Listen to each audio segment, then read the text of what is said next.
All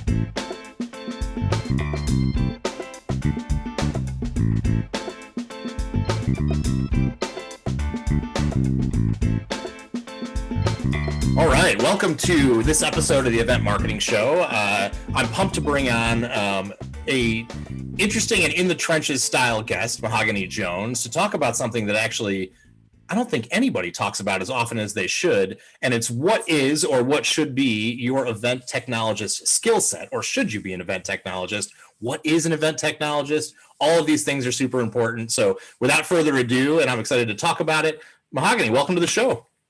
Thank you so much for having me. Awesome. Yeah, it's our pleasure. Why don't we kick things off by you telling our audience a little bit more about yourself and the work you do, and actually how you got into it, because I got a little bit of that story before the episode today, but I think it's sort of a fascinating evolution in your own personal career arc, which is I'd love to hear more about it. I know the audience would too. Absolutely. So I'm Mahoganey Jones, founder and CEO of Event Specialists. We're an event management and production company here based in Toronto, Canada. And we're a hybrid production team first. We've been producing hybrid events since 2008 and have had the privilege of producing virtual events for different associations and corporations along the last few years and excessively within the last 16 months.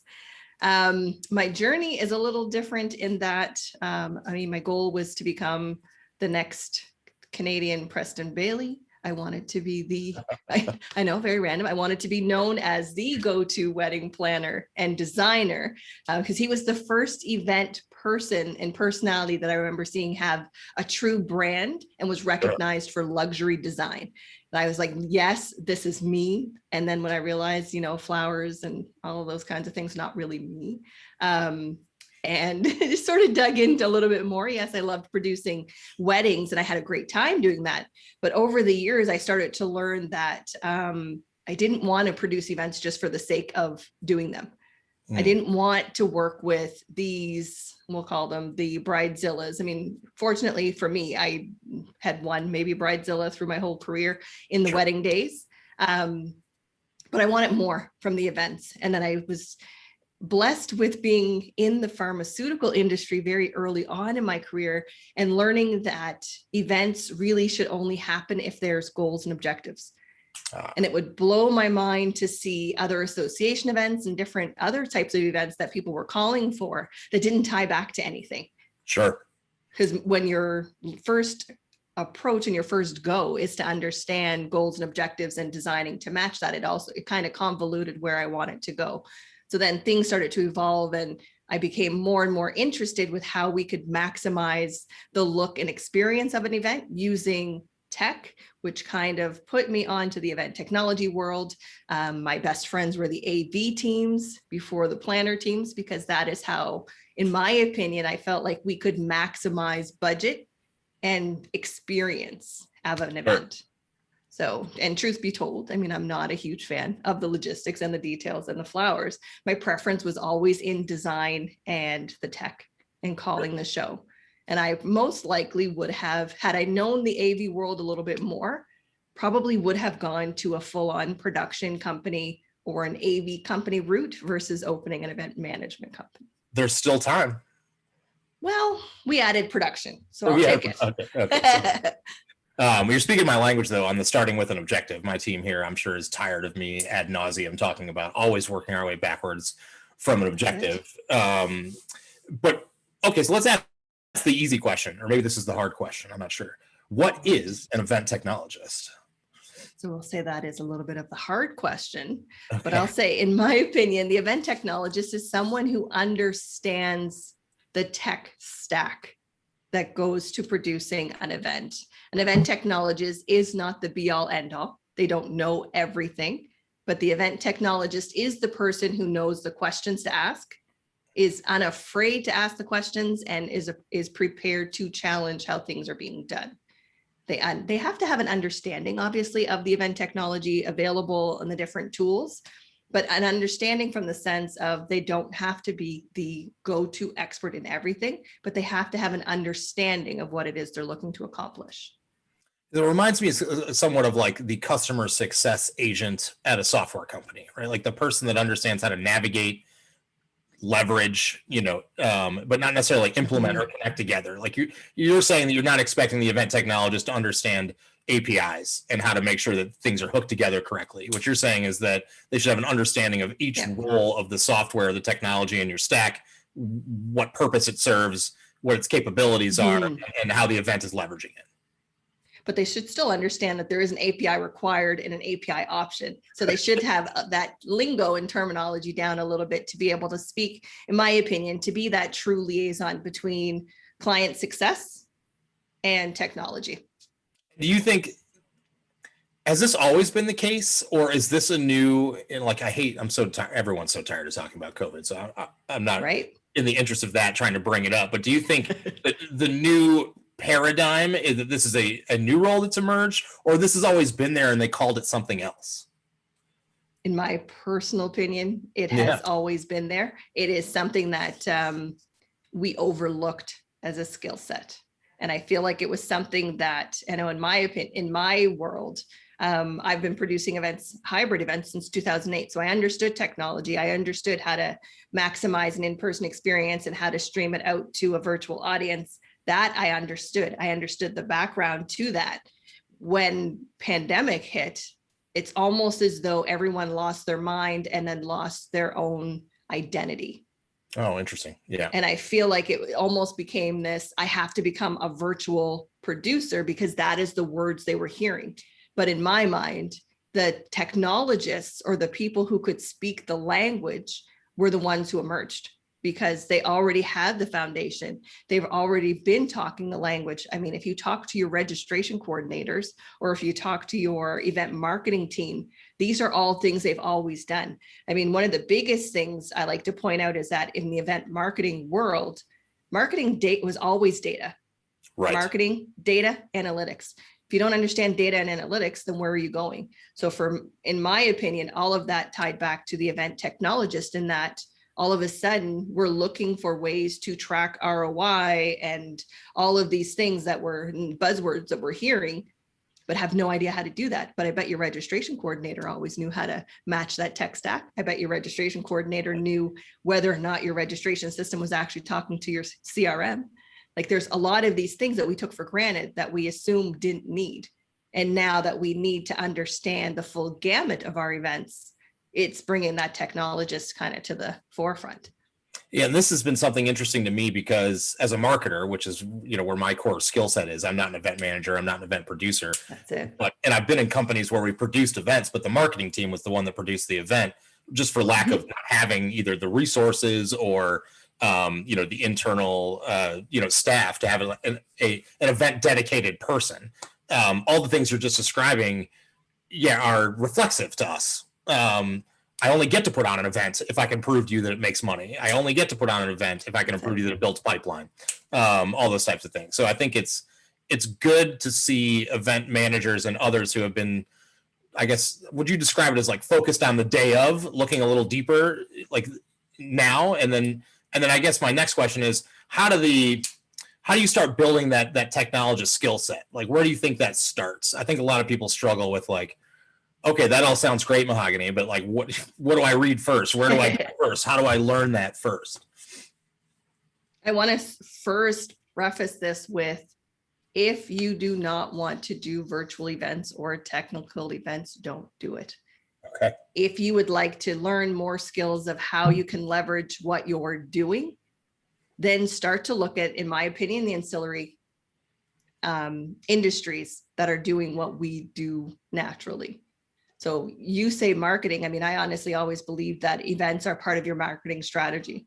So depending on the corporations and where it lies within your own organization, having a look at it from there. But the easiest way, in my opinion, to start with building these skills is start with what you have. Start with what your organization, your company, your brand does well, and then look for ways to maximize that. So maybe that is getting in touch with your marketing team to understand what it is that they actually look for when they're measuring the ROI. and then see how you can pair that with the experience that you're looking to deliver. Because I feel like everything has been siloed for so long that we're missing out on the opportunity to truly be collaborative, to build the right customer experience, the right event experience. So having a look at where you sit in the gamut and where your events sit, start with that and then build up from there. Is there a new tool that can help leverage the engagement strategies? How are you tracking engagement right now? How are you tracking customer satisfaction, attendee satisfaction? Have a look at all of those different metrics and see what you can continue to build on from there. There are a lot of marketing courses out there. There are a lot of planning courses out there. Look to see what will actually maximize your own skill set versus becoming the next virtual planner. Because are you going to use all of the tech? Are you going to use all of the course content that you've learned? Like, I mean, I say this even as a teacher of the different hybrid event management and event strategy style programs. Sure. It's still not always relevant to you or necessary to you. That makes sense. You know, when it comes to learning marketing, if there's anything I know about the internet, marketers love talking about marketing. So Right. the internet is replete with all the things you would ever need to learn or know about how to do that. You said something just a second ago that I found interesting, which is if you don't want to be an event technologist, then obviously gravitates towards producing events that don't require it. But the question I'd ask there is that cat already out of the bag? I mean, has Pandora's box been opened? I see people wanting to go back to in-person events, which makes sense, by the way. Everyone is clamoring to come together, and we talk about hybrid events a lot. And I love the way that you talk about it, by the way, because I just get the inkling from the small discussion we've had so far that, yeah, that it's technically it's like two events. It's two fundamentally different experiences for different audiences. But do you think that, like, is it even possible to go back? You know, is there such thing as like just the in-person event, or is now, because everyone knows that it's possible to leverage the content from that event and put it in a digital space, like, is that ever going to be the same again? I feel like we won't step back, but I do feel like we do still have the fundamentalists who do not want a virtual audience. And that is, I mean, these are fears that were here pre-pandemic. People were afraid to host a virtual side to their event because they were afraid nobody would come in person. Sure. I mean, all of those things existed pre-pandemic. So the thought that those fears will be erased because we now have done more virtual, I don't think really exists. I will say that I do see a rise in the need of being hybrid, but it's not all negative for the virtual side. I feel like we've finally, as long as we've been beating this drum, that hybrid is valuable. We're able to see that you can actually still make money and generate revenue from virtual events. You can extend the reach of your event. You can increase your audience size tenfold just by now being a global event and having this open to others. So the thought that we'll go back to, we definitely, I can't say for everyone. I will say Canada is very different versus the US versus other places in the world, but sure. I definitely will see more in-person events come back. But I feel like we're now in a place where in-person will come back with intention. Yeah, so if this is a VIP style experience that we want to only make available for the in-person audience, then that's what we do. If we want to start to curate the content a little bit better, I mean, if anything, if we've learned anything, we've learned that your content needs to be key. You need to deliver the content in a way that's going to keep your audience engaged. No more events for the sake of doing them. Because not only are you blowing money, but we no longer have those budgets just to waste that kind of money. Right. So when you think about I mean, you mentioned the word stack, which is probably a new word to many an event manager, you know, or not, as I hope no one in the audience finds that to be disparaging, but it's something that marketers talk about all the time. What are the categories in that stack you see? I mean, obviously there's registration. What are the new ones that you know, that event technologists, like if you're trying to build that skill set, need to start paying attention to? Really understanding where your organization sits. Now, I'm not saying that IT should always have the decision-making power for when it comes to event software choices. However, I feel like the teams need to come together to understand, and when we say tech stack, everything that will impact your event, pre, during, post. So what does your registration process look like? Before that, How are you tracking registration data, metrics, likes, all of the good stuff that really comes from the marketing side of an event to how you're going to run your event. So how are you running your event day of? What is the platform choices that you're using? What are the engagement tools that you're using? Does that speak to the CRM that you have in your own office so that you're tracking all of the data, not just reading current data and then leaving it to the wayside? And then post event, how are you tracking your attendees after? I mean, in the medical world, I feel like we do a lot of post event surveys, things that I don't hear a lot in the regular data. I shouldn't say regular day to day, but in a lot of corporate event settings and association settings, we don't resurvey the audience to see, did they learn what they said they were going to learn? Did they apply any of the knowledge that they apply? And then how do you keep the conversation going? Because that now we're seeing that we can use technology to continue our conversations beyond a forum on our website. So where do these conversations live? But a forum can also be part of your tech stack. Does that forum in the association world usually ties into your member association management tool, which can then tie back to who attended the event and how much they attended, what they liked. So really tracking everything start to finish. From a data perspective, I always talk about source of truth, right? So, where does all that information live forever so that you can leverage it to whatever end you want? One of the things I'm curious about, what you've seen, in your career, is who do you like? Where is the difference between, and to me it exists in different places, but where is the difference between where technology helps and where it starts to become, I guess, bloated or overused or, too heavy of a thing? Like, what would be your advice to people as they're starting to evaluate the technology they use for their events or the technology they're choosing to learn, like where something is too much? Like, how do you draw that line? Oh, I love that question. And I say this because I feel like we have been inundated with the 17,000 new platforms that are available and out there, that everybody is so focused on having the next event on this X platform that we're forgetting the true purpose. In my opinion, design your event first and then choose the technology that will maximize the experience you're looking to create, not the other way around. Do not design your event to fit into the platform.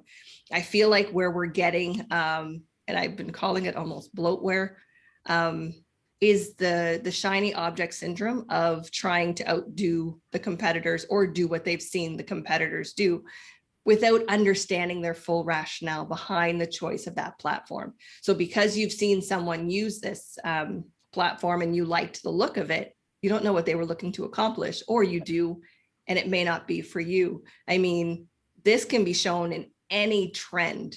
And I say this in the nicest way possible, but if we remember Pokemon Go, I do. That was everywhere. That was part of everybody's strategy for a long time. I feel like now we've added bingo, like virtual bingo.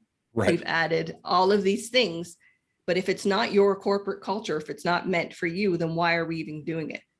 This idea and notion that this 3D avatar has to also exist in your virtual platform so you can feel like you're walking around. Nobody's walking around. So this cracks me up, Mahogany. If you want to choose that, choose it. If it works for your audience, but they have to be comfortable with it. But if your audience isn't used to even using a basic video conferencing tool, putting them in an immersive 3D experience is not necessarily going to be fun. It is going to be stressful for them. And cumbersome. And I was having a conversation with a previous guest. I can't remember if it was the last episode or the one before that, where I actually used that same example, which is like, we were talking about hybrid events and the difference between trying to take in-person activities and make them virtual for the sake of making them virtual. And one of them was I can't remember what software it is, where you can like move yourself, from the exhibit hall to the, I don't need to move anywhere. I'm just sitting at my desk. Like, I don't need to move my person around like a virtual chessboard. I love that answer. I think it's super important. It also ages us because clearly we're the second life age bracket. Because I feel like that was originally how all the platforms were built, but they were also built off Second Life platform. Right. So speaking of that, though, by the way, like, what do you, are there budgetary constraints? Yeah, I mean, there are. I mean, obviously there are budgetary constraints. Fair. But at what point, like, what do you think is the fundamental difference between a $25,000 platform versus a $150,000 platform versus YouTube, by the way, and a web camera, which is all you would technically need to stream your information, to the internet from a technology perspective. That's it. I would say needs versus wants. Okay. What do you need to accomplish with your event? Is it one-way communication? Is it really just a delivery of content that you don't need any feedback from? Then keep it simple. You don't need to add the extra tech stacks. A Zoom is more than fine. A video conferencing tool is more than fine. Like you said, a YouTube on your own webpage is fine. It's when you start to add the other elements that I feel like you decide, again, need versus want, to balance what you're willing to pay for. Because if your needs are to have a registration, let's say a registration portal, abstract management, like all of these front end services, that's not available in all the platforms because that is not what they were built to do. But if you didn't have those systems before, then you can't expect everyone to have those systems now, or look for the stacks that match and the technology that matches what you're looking for.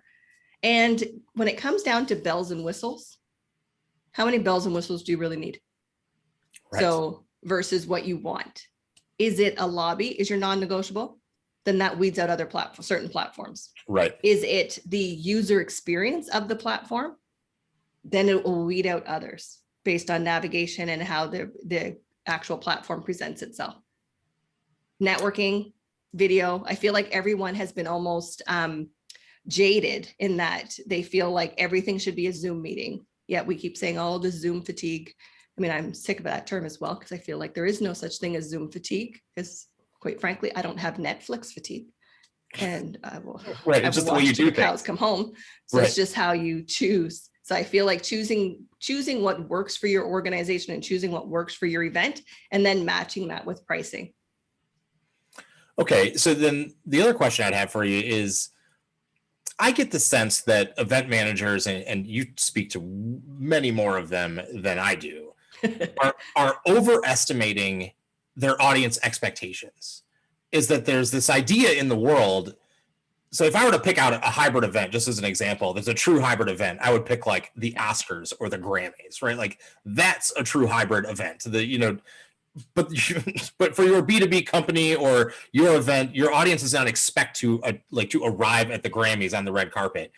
Are you seeing the same thing, that people are trying to strive for too much, beyond their execution capability, because from a technology perspective, because they think their audience expects a Netflix experience, they expect a Grammy experience? Absolutely. But I feel like we can come closer to that, and we have taught the industry a little bit more that there should be budget. I shouldn't say should. Okay. We can put budget to AV and production to level up the experience. Because when I think of a true hybrid, I honestly think of a sporting event. Right. Because I feel like that is your ideal description of a common journey for both, but yet different experiences with one shared overall experience. So, I mean, without all of the bells and whistles, you're watching TV with a natural one camera shot, two angle shot, watching a sporting event. But do you absolutely have to have it? Because I'm sure you would just like to see the ice if it's a hockey game, and just like to see the court if it's a basketball game, or whatever you're looking at. So I feel like we overdo in that sense too. But well, you'll remember this do you remember when ESPN2 used to put that as an example of over engineering something? They used to put that blue stream on the puck so you could watch it, and it was the most annoying. You don't remember this? So they used to highlight the puck as it moved along the ice for your virtual. We used to say that was for Americans. Not this American. I'm a Red Wings fan. We've had plenty of hockey here for 100 years. But anyway, yeah. So I totally agree. It's just, over-engineering is a real symptom of technology, and I think the lesson you're telling people is that they need to learn how to avoid it. Pare it down. Yeah. Just because you can doesn't mean you should.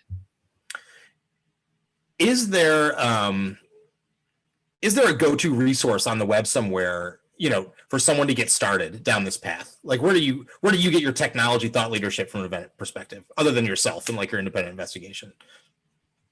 I feel like the event manager blog obviously is a go-to for the majority in our industry. To be fair, I like the tech magazines, like I like the Tech Crunch, I like all of these things to see what's happening from a technology buying and selling standpoint. Sure. More so than usability, I feel like. I like to go down the path if it's something that I can use, but I feel like I'm more fascinated with technology as a whole versus our industry, because I feel like our industry is very pay to play. Another resource that I will say that I think we overlook and have always overlooked are our AV partners.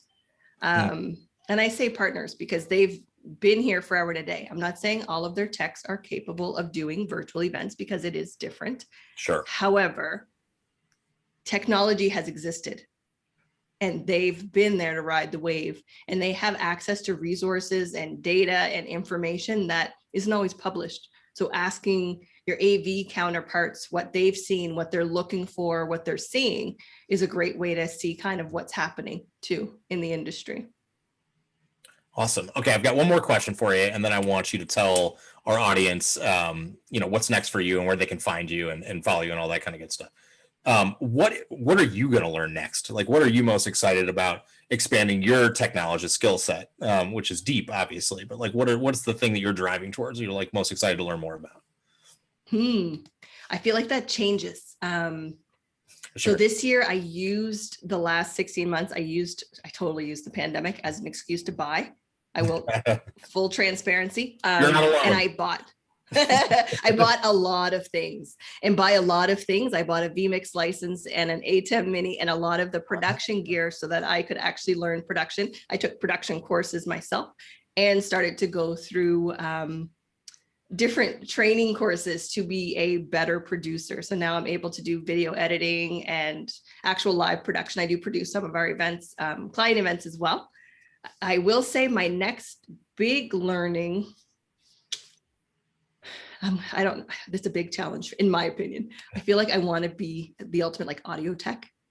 Oh, cool. Audio is audio seems to be the biggest challenge, and I don't understand. Mind you, I can fix how to move things, and I know what to move button wise on the software, but do I actually know back end reasoning, things like that? No. So that seems to be kind of my next big learning thing. Just really more of a passion project than anything. But awesome, I love it. You describing that to me makes me think that part of the role of becoming an event technologist is really the same. It's a very similar path that you see independent content creators going down. It's like, if you understand, like you said, audio, cameras, like these types of production elements, which by the way are so cheap that anybody can buy them now. I mean, it used to be you have to spend $250,000 on a camera that was broadcast quality. Today, you can buy one for, I don't know, $500, essentially. It would look nice enough. That's really neat. I love that. Okay, so we're at time. Where can people find you? Where should they go to follow you on LinkedIn or all that kind of good stuff? Like, where's the best place to see what you're up to? Absolutely. The best place to find me and where I hang out the most is on LinkedIn. You can find me LinkedIn just /Mahogany Jones. I am on Instagram at Mahogany Jones and on Twitter as well with the same hashtag or handle. Awesome. Thank you so much for joining us today. It was super nice to have you. Good luck with all your endeavors. And thanks again. All right. That does it for this episode of the Event Marketing Show. As always, thank you for joining us. Email us, tweet at us, find us, and we can't wait to see you next time.